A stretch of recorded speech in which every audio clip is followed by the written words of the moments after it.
One of the ways I try to differentiate us in the market is that we do staff augmentation, not agency delivery, because at the end of the day, I want to be 50% of the team that does this thing for my client forever. And the reason we'll do that is because we give them access to a wider range of skill sets at the same price point as one or two of their employees. And we can grow with them.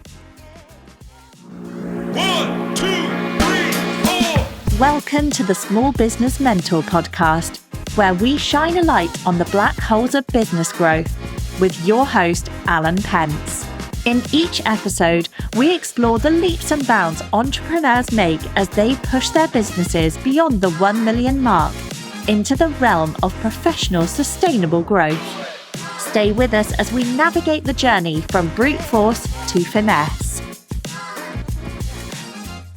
All right, a very exciting pod today with Michael Greenberg, who's got like one of these collection of companies around him. But right now, I think it's called Clickdown, soon to be rebranded as Third Brain. Is that correct? That's correct. The thought process, we're about 50% ClickUp, 30% Airtable, 20% everything else. And I want to keep that mix. Let me just kind of frame why you're on the pod. So a lot of times we'll break down industries, talk about how they work, what their margins are, all that kind of stuff. But today I really want to focus on what I think is going to be a crucial skill / capability or area of business that all businesses are going to have to pay attention to over the next few years, and particularly small business, which is what we call digital operations. So first, Michael, just kind of give us an overview of how you define digital ops. The broad strokes is digital ops is AI tools plus global talent plus automation.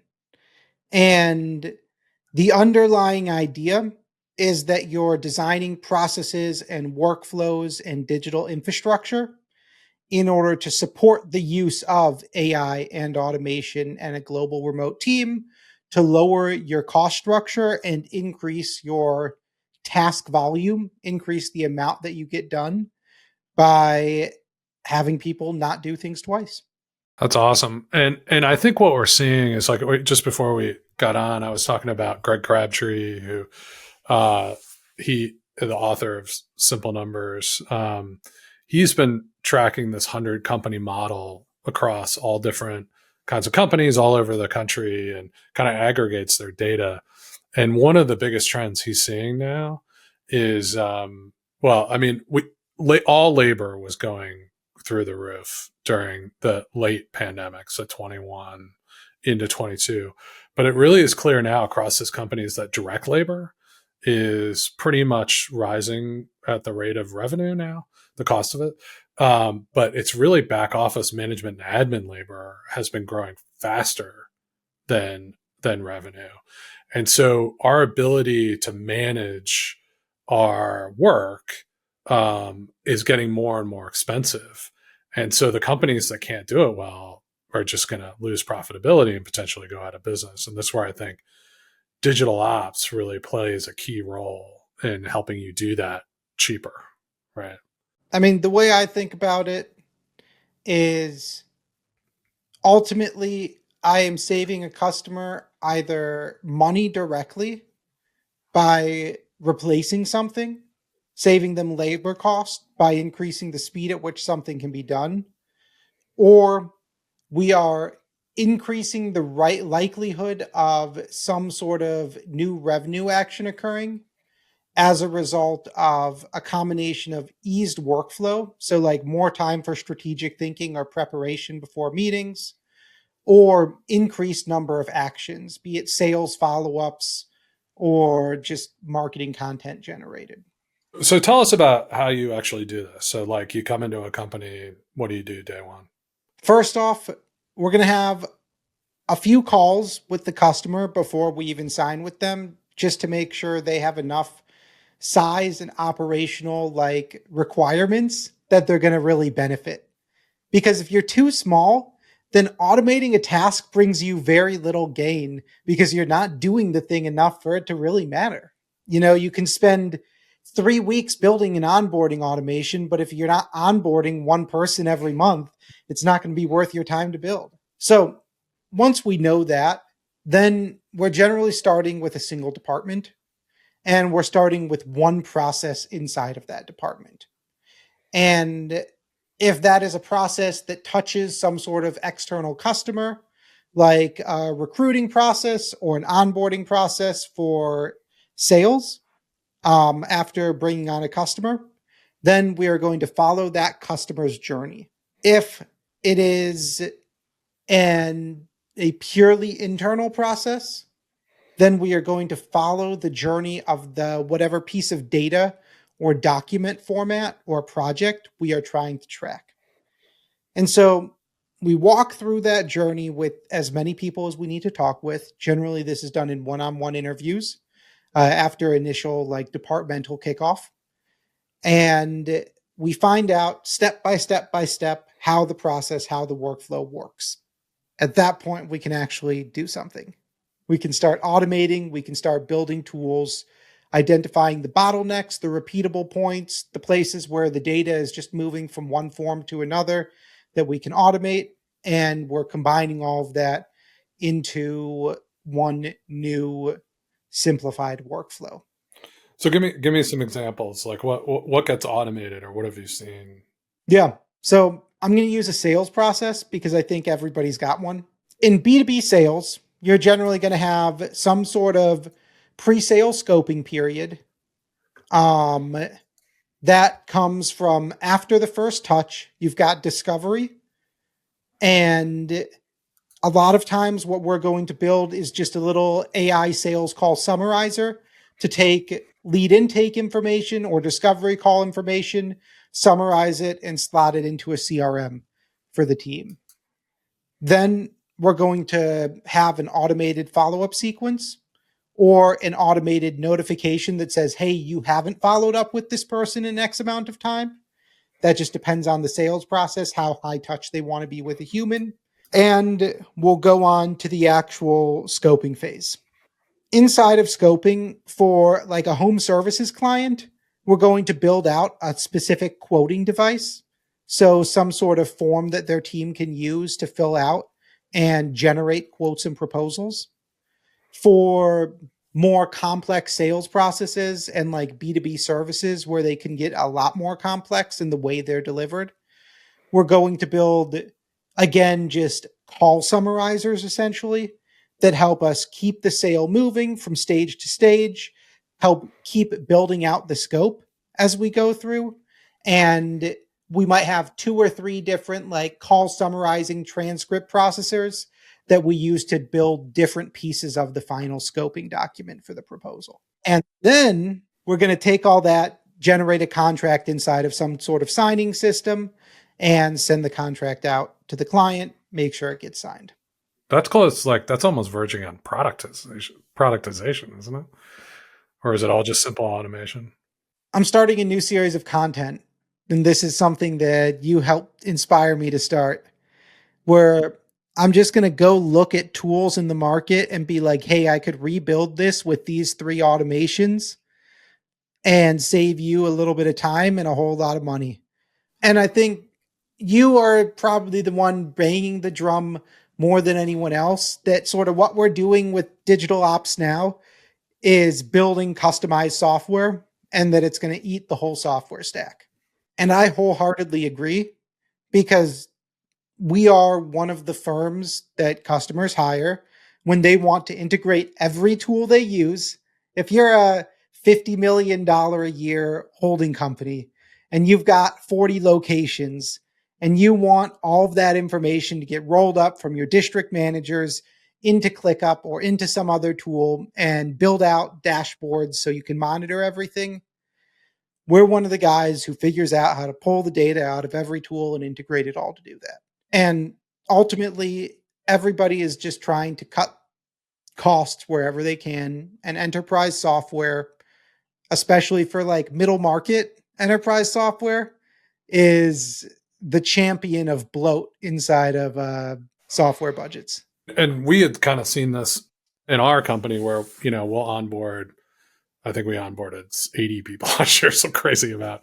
And, like there's all these systems, right? So like you hire someone, there's an offer letter, then they go into like a benefits system, they go into like, IT, they have to get a computer, and then there's like an onboarding process they go through. And so it like trigger, and there's like a different system for every single one of those activities.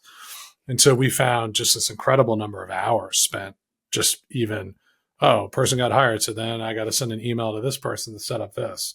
Whereas like now, once we go through this, that all just like there'll be an API call or like a Zap or something in between that, you kind of hire the person and then it goes through all the systems at once, right? And you just cut out all this nonsense and waste. So where do you see the role for like offshore then? I mean, I've got a bunch of friends who own similar businesses. And obviously we've got a bunch of clients that we're working with now. This is almost impossible to hire for, especially stateside. There are so few people who have the combination of business consulting expertise, operations specific expertise, and like the automation technical expertise. That's a role that I don't think you can fill if you're just looking in the States, at least not at a price that really makes sense for most organizations. So you're actually seeing the offshore people doing the automation? Oh yeah. And this is, I want to say, like, when I'm talking offshore people, these are not your $800 a month kind of people. These are $50, $60, $70,000 a year offshore, former Accenture, PhDs, that sort of thing, where the same role in the US will cost you $150,000 to $200,000. You can get that person offshore for $60,000, $70,000. Person would be like a digital ops manager or something like that, or some version of that title. Yeah. Even just like an automation specialist to really understand workflows and understand what they're doing. But the most successful teams that we work with have one person inside of the company who is usually US based. They might come out of product, they might come out of project management, they might come out of operations, but they have the combination of technical expertise and business strategy expertise to sort of lead digital operations internally. That's who more I would think of as that director of digital operations. And then they're working with groups like mine, or with individual contractors, or with full-time team members onshore, offshore, who are fitting into what we call a draftsman role. So I think of it as like an architect who's designing infrastructure and making strategic decisions, then a draftsman who is making the diagrams, getting them approved, and leading the implementation, and then specialists who are generally tool specific or like code base specific, where they are required for a very niche part of implementation. I guess beyond like just the automation piece, though, really like what I've been looking at is almost anything back office outside of a few top roles that I've been looking at it as like, okay, that we do tons of stuff where we're helping our project managers, supporting them on getting their financials in, getting their projections in, or we're getting the basic data on like a new opportunity to put in the pipeline. We're going out and doing basic research, basic data gathering. To me, so, there's some automation there, but really that's where I'm looking like, hey, that needs to get offshored. And those people can learn that process and do it for you. And then your onshore back office people are doing the sales call, doing the teaming call in our case. Or like with recruiting, like the offshore people can be combing, whatever set of stuff you're going to use, Indeed, LinkedIn, blah, blah, blah, and scheduling and qualifying and doing all that stuff, right? But it's really the onshore people that only, then they're the ones who talk to the candidates. And so you kind of just like take everything. I think you'd be surprised what you can find offshore. Like you're definitely you can hire a recruiter who is going to have a perfectly neutral American accent for $1,500 to $2,000 a month. And they could take those first calls, right? off your plate.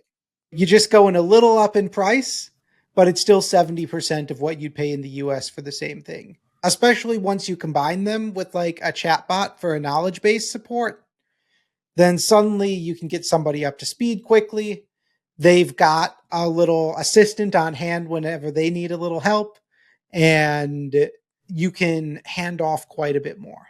Yeah, I do think this combination of AI with the offshoring is pretty powerful because it can really take somebody who might be like a C player normally because they're not there, they don't, there's a cultural issue, they, whatever it might be, don't have experience in your industry, and a chatbot can give them 85% of the answers, right? And all of a sudden they're like a B plus, A minus player. Like both of us talk to Matzner a lot. I think, what I see is like, this is the only sustainable future because the demands, the salary, we're not making more people here. So we can't make any people. It takes 30 years to make a 30-year-old. So we're, at least for the next 30 years, we're in trouble. And, you're going to have to fight to get that onshore talent. And you've got to save somewhere. So you're either going to have to ratchet up your prices a lot, or you're going to have to go to automation and offshoring to try to pay your onshore people more, keep the best talent, and then really focus them on the high value activity that moves the needle. Yeah, I think we're going to see just a rise of smaller, more profitable teams maintaining or growing slowly after they hit like some sort of effective cap on size, where it becomes too difficult to find new talent or find other pieces. You had mentioned the size needing to be of a size. So to kind of take this on from like maybe working with you, a company like yours. So where do you see people? Like, is it a number of employees? Is it a revenue figure? Or does it kind of vary? So I think like if you're below 5 employees, there is very little benefit in most cases. But really, like, it's difficult to start getting significant like ROI until you're already in the low millions in revenue, because you probably don't want to be spending, like, a really good team is going to cost you thousands a month, and you don't want to be spending thousands a month on something if you can't make hundreds of thousands a month in return. In this category, it's basically, is it analogous to anything that came before? Would you say, it didn't come out of like IT managed services. It didn't come out of, it seems like, is it new? Or I think it didn't come out of them, but like it is IT managed services. From like a definitional standpoint, we are performing managed implementation of technology infrastructure. We just happen to be purely cloud focused with a totally different tool stack. But like, I think it is very similar to that in the sense that it is a totally new set of business operations in technology that needs to be rolled out. So you're the new MSP, managed service provider? I would love to be that. Those guys printed money for what, like 30 years? Exactly. I would. Yeah, well, I think you're going to do it. So, because I think, like I look at, first of all, if you're coming into a company that already exists, if you have a smaller company and you're growing, I start hiring overseas right now and start automating as soon as possible, because you're going to build a culture around it, which you'll be a lot better off. But, there's a lot of resistance in companies to going offshore. And people feel threatened. They just don't want to deal. Even if they're not threatened, they don't care about your long-term profitability. So, and then like on the AI side, you show people how amazing these tools are and they're like, oh, that's cool. And then they never use them. So, so there is a huge problem with adoption. And that's why I think the sort of managed service where someone's coming in, making it, sticking the pieces together, and just hold, and then it's like, oh, okay, well, I'll use that because it works, right? One of the ways I try to differentiate us in the market is that we do staff augmentation, not agency delivery, because at the end of the day, I want to be 50% of the team that does this thing for my client forever. The reason we'll do that is because we give them access to a wider range of skill sets at the same price point as one or two of their employees. We can grow with them. I can just staff full-time people and still make it the same cost as a US-based employee or less, and make sure they're up to speed and remove all that hassle from the client. I think that allows the client's team to become more comfortable with my team because they're more deeply embedded, which allows training to go smoother. And ideally, when somebody has a problem, they're shooting them a Slack message, they're shooting them a G chat and saying, hey, I'm running into this issue. How do I edit my prompt? Or why isn't this automation firing when it should? And then we've got somebody right there who can handle it. Tell me a little bit about how you're seeing AI starting to play out. Like, are your clients really using it? How are they using it if they are? I would say we see it inside of AI-powered workflows, and very rarely we see it as a chatbot. Automated project management system that reassigns based on workload every day, every week. Yes, that is an AI-powered system, but there is no chatbot on that. It's just pulling data out of a project management system and then pushing it back in. AI autoresponder.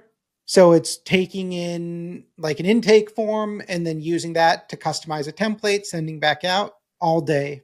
Proposal generator, taking in a form, generating proposal anytime. But a chatbot that goes back and forth is just giving more opportunity for something to go wrong. And unless that chatbot is being used specifically for knowledge retrieval, we generally don't see it as a positive use case.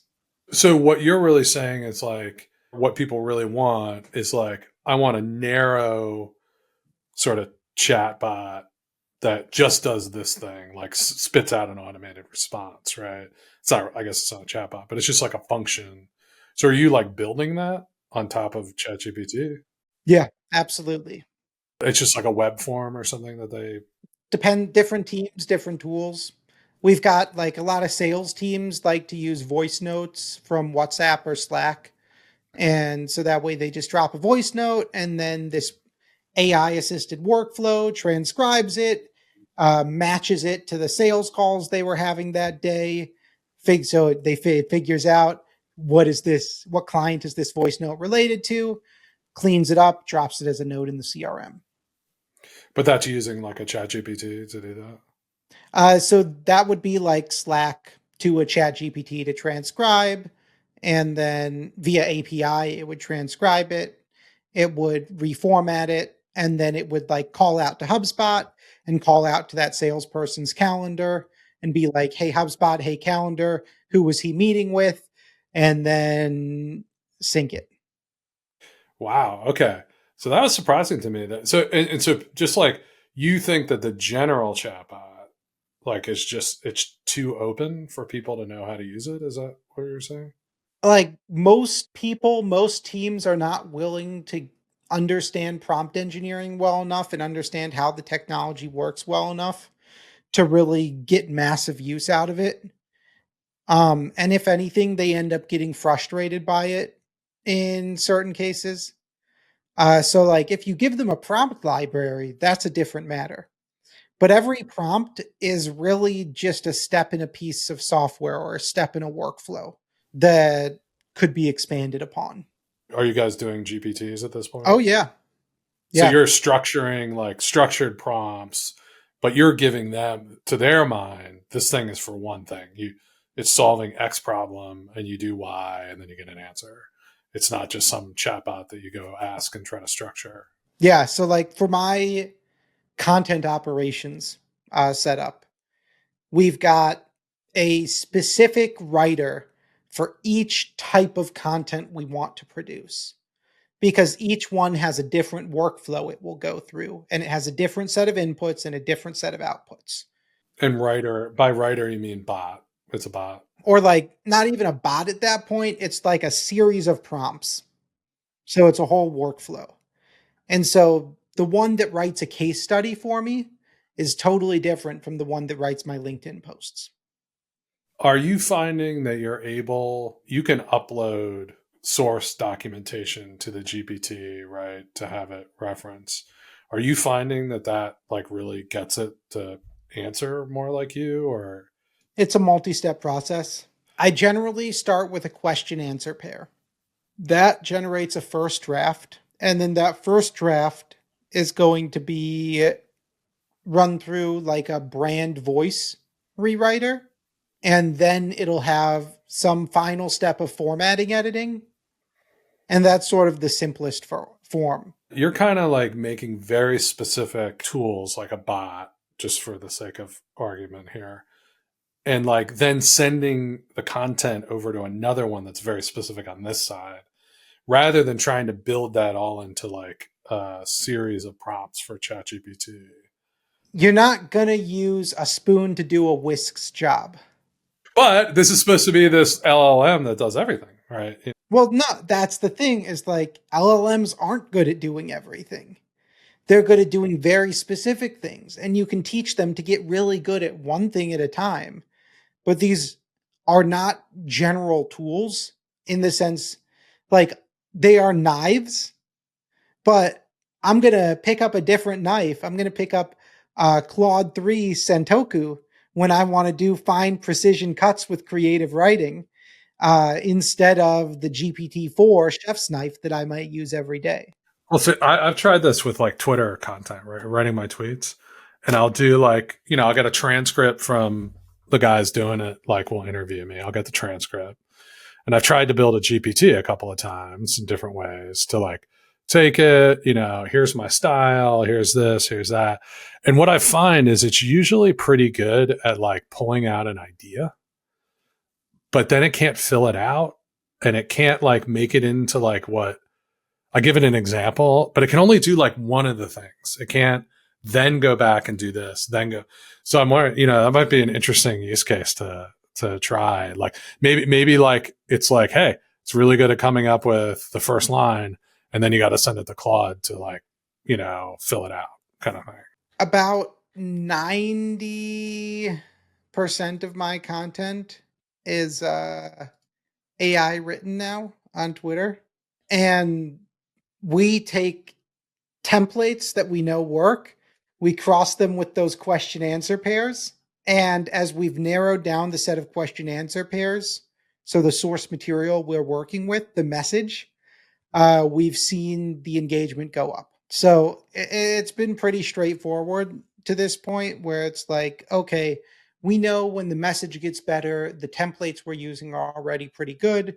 So we are generating consistently better and better and better content. I don't think trying to build like a single GPT works very well for me, at least. It hasn't. No, it just doesn't work. That's not what it's made for.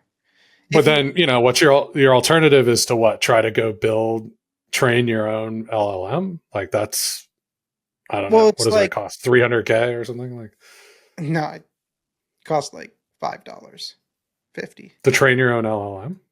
Yeah. Well, you don't want to like train a brand new one. You want to just like fine tune an open source one that's already good. So if I want to make tweets, should I go train my own LLM, fine tune it? Or should I build that's my next step personally. That's the way you get it to write closer to your voice. So you go take like a llama that might have been optimized for composition or creative writing or something like that, or social media. Could that be possible? And then you kind of fine tune it to you. So I would probably use multiple again. So like you would want one that is fine tuned to like what is viral content in the past 30 days or past 90 days. And then you'd want one that is like tuned specifically to your voice and your approved content. And so then you would generate something that was viral, and then you would generate something that it was more on your voice by transforming that viral content. And you're saying this is not crazy expensive to do? This is the kind of thing where a client will hire us and we'll be like, okay, give us 3 to 4 weeks. Now that's obviously going to need to iterate as these models change, right, over time. Yeah. And that's sort of like, some of these things are like, we will not build it if it's going to take us more than maybe a month or two to build because the speed of technology is too fast. But Like, yeah, we can train a couple models and throw them into an existing content workflow. This, for me, I read about this all day long. I had no idea that I could do that at that price level, right? I think everyone should have at least one or two dedicated, like, just GPT AI team members where all they're doing is like they're some 20-year-old who's fascinated by this stuff that you hire in the Philippines. And he or she is just going to be ecstatic to be playing with this stuff all day. Well, Michael, you're going to help us hire that person. So I hired that person for myself and I've been loving it. So there's a really cool tool called Crew AI. And the way it works is it's for orchestrating a team of agents. So like you could have your ghostwriter and your editor and your hook writer and your content strategist, and then they could all collaborate either in parallel or one after another. You can define how they collaborate in the process. So we're off in AI world, but I mean, I think this is why I find the managed service provider aspect so crucial, right? Like, yeah, we're going to be able to hire someone in the Philippines or LATAM who's got some, interest in this and they can help us. But they're just never, I don't think those kind of people are going to be able to stay at the cutting edge. They're not going to be investing. We're not going to be investing that kind of talent. So that's why you need this partner who's going to always have that. They can amortize the cost over a lot of clients and then keep this stuff up to date. Cause like I said, I could create a Twitter generator today that, in a year or two is a piece of crap, right? Because everybody else has gone to like version 12. If you're just one generation of models behind, if you're on GPT 3.5 instead of 4, you're not creating good enough content to use. So this is why I say most companies just have to figure out how to get on this train.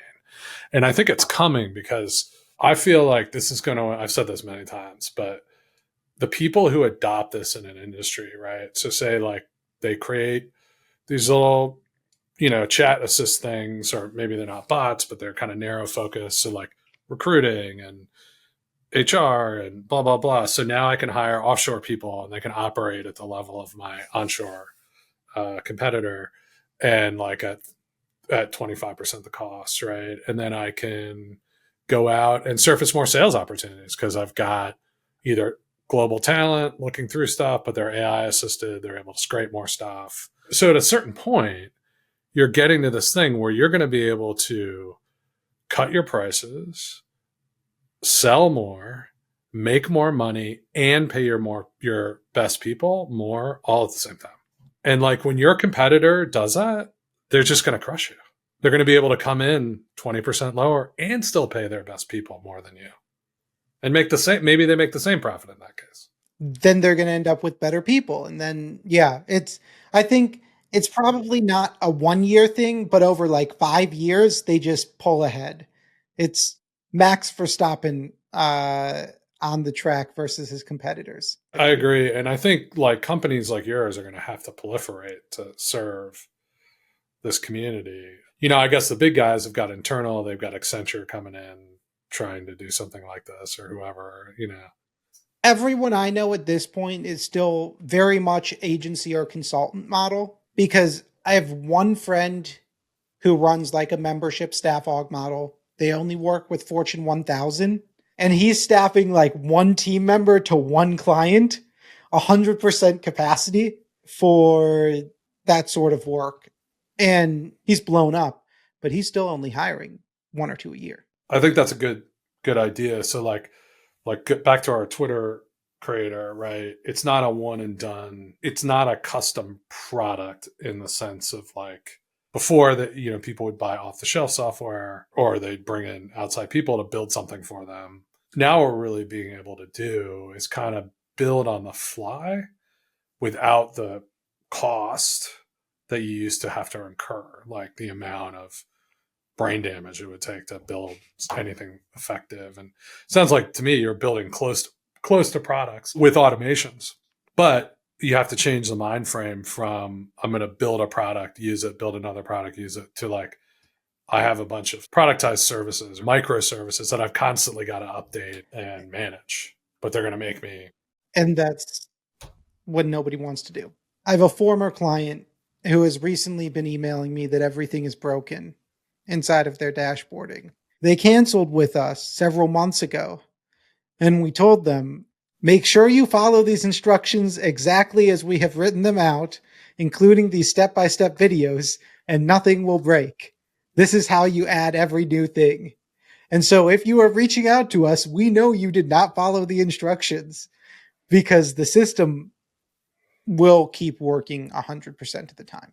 They are in the rare minority of cases where we can like send somebody off like that. With newer tools, it's not possible, but they were just using click up and go high level. So it was much simpler. Well, I also think like there's a role, I guess, where you could say there's a world that could play out where like most of the AI you're doing or automation comes from some vertical piece of software. So like your Salesforce implementation or your something else like that. Your partner right? management platform, your contract management platform, very common ones for us to be like, and I think there's a role for that and it will survive for a long time. But it just feels like those are so inflexible. And if you're able to kind of build this stuff that's highly personalized and you're just able to you're able to ship every 3-4 weeks and you can kind of run it. And then as the tech improves, you immediately go back and update it. Just like feels like you're going to be a lot more nimble and fast. Or you're not going to be stuck with these. You're not going to want to have Salesforce because it's just like slow. And I talk to people who are like, if something's wrong with their dashboard, they have to like get the BI expert in from like corporate and like have them get hours from them. It's like, oh my God. Like that just feels like as we go forward, we'll just be able to create software on the fly and not have to go through these big systems. 80% of internal software is some combination of forms and dashboards. And for that stuff, absolutely. For something like a CRM, that is probably the most common thing that we build is some sort of complex CRM or customer management system customized to a client. People want those to be custom. And there's a lot of little custom ones that exist right now. And if they don't handle every single thing, we can rebuild it for $10,000 in Airtable and then maintain it with like a once a quarter or once a year set of updates. And that's way more cost effective. Yeah, exactly. That's probably about the price point of a year, $15K, $20K for like a medium size, like a $20, $30 million company. $5 million company is going to be spending that in a lot of cases. Yeah, it's probably true. I haven't been a $5 million company in a long time, so my knowledge is skewed. It does sound fascinating, like how this is going to play out. What do you recommend for somebody who's just starting to think of it? Maybe they can't afford the thousands a month to kind of really dive deep, but like what's like low hanging fruit for people? I think the easiest, like lowest hanging stuff is start implementing just a basic prompt library, start tracking what works for your team. So that way you can start using it more. And then if you can afford $1,000 a month, go and pick ClickUp or Smartsheet or Airtable as a core tool. It's got to be a database focused tool, not like Notion. It's too document focused for this. Choose Make as your automation center and then add on Zapier when you need it at some point. And that's going to cost you like $100 a month. Then go spend the rest and hire somebody who's really interested in this and buy them like 5 courses and just have a little automation assistant next to you who can build 1 and 2 step automations to move things between point A and point B. And you're going to find so much opportunity just with that. Well, Michael, we appreciate having you on today. If people are interested in doing this, maybe signing up, what's the best way to reach out to you? You can find me on Twitter at Gent of Tech, GentofTech. You can reach out to me there, follow me there, or check out Clickdown.xyz. That's Clickdown.xyz. And see what is probably still an outdated website. But you can book a call with me and we can get on and chat and see how I can help make you and save you a lot of money. Just on that, actually, have you been able to document like increased productivity, cost cutting? Like, what do you guys usually see from people, or what do people report? I guess. Yeah. So after about 6 months of work, if we're projecting out the following year, we're generally at between a 2 and 300% ROI. It's pretty easy as long as we're automating things that are going to take up, 10, 20 hours. If we're automating 20 hours of monthly work every month, that adds up very quickly. We're automating, 1.5 people a year. I mean, if you think about it that way, it's pretty incredible, right? And that's a compounding benefit. Yeah, and that's sort of the lower end of the spectrum, I think. Personally, I know there's a 5-step sales automation that responds to every inbound lead from ClickUp's partner portal that I have. And one automation saves me, at least 2 hours a week. But more importantly, it generates, because of the speed of response time is 20 minutes after they submit, it's generating 2 to 3 qualified leads every week, and upwards in 2023 it made me something like 180,000, and so 2024 I think it'll probably do 2 or 3 times that. And that's something you can make, and didn't take you very long to build, or It took me an hour to make, and otherwise I'd be paying, in order to get that same quality from like a human team, I would need 2 or 3 people full time to cover a 24/7 sales response. And so that's just something I couldn't do without it. And it's such a massive ROI that if I can hit one home run like that for a client in a year. your competitors are going to go start doing this stuff. And I don't know if you saw that Klarna, I mean, they're doing a little bit more in depth, like building models and stuff, but they got, for their customer service line, they got response time from 11 minutes to 2 minutes, maintained the same customer satisfaction score, and they got rid of 700 agents, 2/3 of their customer service department, and did it faster at the same consistency, the same quality. And, they saved tens of millions of dollars. I mean, this just like, it's coming, right? Like, so I've got their report, 40 million in profit improvement. 40 million in profit improvement for something that probably cost them a few $100K, right? You just don't see you're talking 200-300% returns. And I think you're being pretty conservative there. These kind of returns are not available anywhere else in your business. I'll give you an example. A client that I fired, in fact, about a month and a half ago. So we've got honesty as a core value internally. And a client lied that they were making almost 1 million X return on the investment on a project we were doing with them. They told us that they were only going to make like 1,000X return. And then, so I was like, okay, we're not going to price it extravagantly, but they were just low. They were like just straight up lying when their new director came in and I onboarded with him. And so we canceled the next day. But they were making 1 million X return. They were going to. I was like, look, you guys were nickel and diming me on the price of this thing, and you're going to make how much within a month of launch? No, this is clear violation of values. Yeah, I think it's one of these things. Once you get some of it, you're just going to be like, give me more, and because it's so clearly going to be better. They were a 70 million a year company. They could have paid us $100,000 to build it, and they wanted to pay a lot less than that.